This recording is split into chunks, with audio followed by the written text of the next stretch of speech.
Martapura. Martapura atau yang lebih dikenal dengan sebutan Kota Intan Martapura, adalah ibu kota Kabupaten Banjar, Kalimantan Selatan. Kota ini menyimpan banyak kisah misteri. Salah satunya yang paling terkenal adalah cerita tentang Datu Sipujung dengan Batu Belah dan Batu Batangkup. Sekarang ini, cerita tersebut memang sudah nyaris terkubur bersama terkuburnya lokasi keberadaan Batu Belah dan Batu Batangkup oleh luapan air Bendungan Ir, Pangeran Muhammad Nur. Kota ini terkenal sebagai kota santri di Kalimantan. Karena terdapat puluhan pesantren di sini, salah satu pesantren yang terkenal di Martapura adalah pesantren Darussalam. Kota ini juga terkenal dan sering dikunjungi wisatawan karena merupakan pusat transaksi penjualan intan dan tempat pengosokan intan utama di Kalimantan, dan menyediakan banyak cenderamata batu mulia. Martapura adalah kota berkilau secara harfiah karena memang dikenal sebagai penghasil banyak batu mulia. Martapura juga merupakan pusat pengolahan berlian sekaligus tempat transaksi berlian di Kalimantan. Martapura disebut-sebut sebagai salah satu daerah penghasil batu mulia berkualitas terbaik di dunia.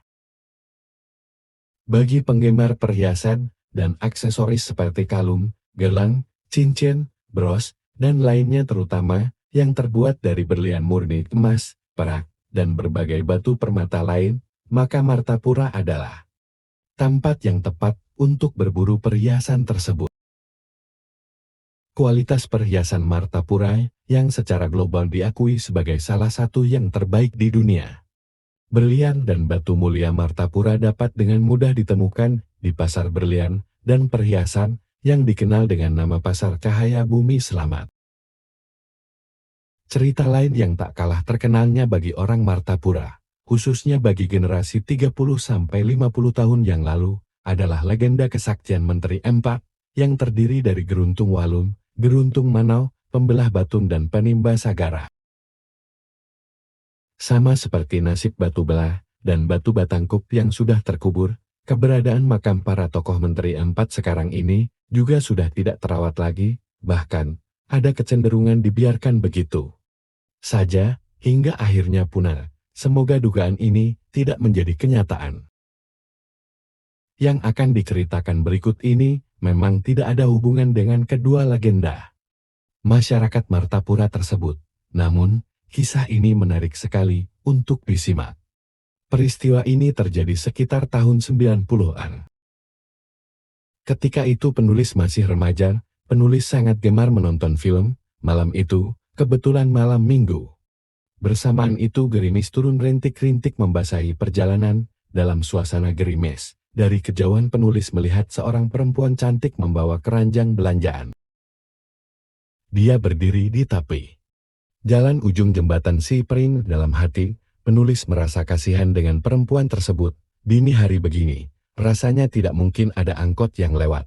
Seandainya penulis sendirian naik Vespa, tentu akan penulis antar cewek itu ke pasar Martapura.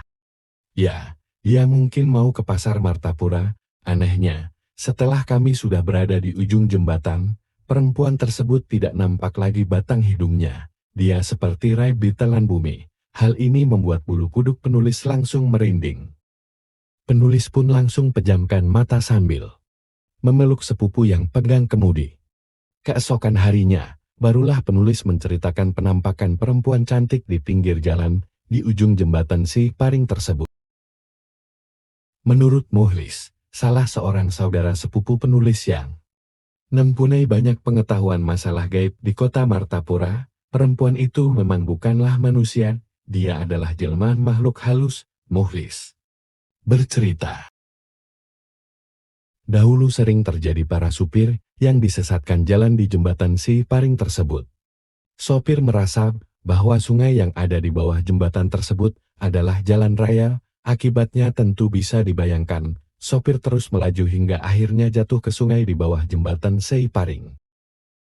Disebutkan, pada tahun 60-an, pernah terjadi peristiwa yang jadi pembicaraan masyarakat kota Intan Martapura. Hal ini berkaitan dengan kesaksian salah seorang karyawan bioskop berlian Martapura. Sebut saja namanya Pak Sakir. Suatu pagi buta, dia ditemukan di atas pohon jambu me di tepi jalan Seiparing, seperti orang yang sedang mengayuh sepeda. Pagi itu, orang-orang yang lewat bingung, melihat tingkah laku Pak Syakir seakan asyik benar mengayuh sepeda di atas pohon jambu me. Padahal sepedanya ada di bawah pohon, kebetulan ada salah seorang yang lewat dan kenal langsung segera memanggilnya.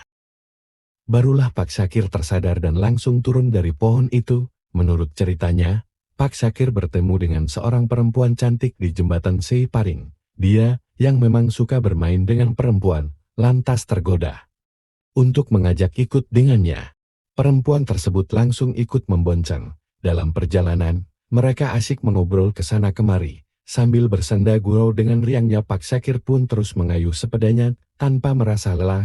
Namun, di tengah asiknya mengayuh sepeda, tiba-tiba ada orang yang memanggilnya. Ketika itu, Pak Syakir baru sadar kalau dia telah berkencan dengan perempuan penggoda dari pasar gaib di jembatan Seiparing. Demikian kisah mengenai keberadaan makhluk siluman yang kerap menjelma sebagai perempuan cantik yang gemar muncul di jembatan Seiparing.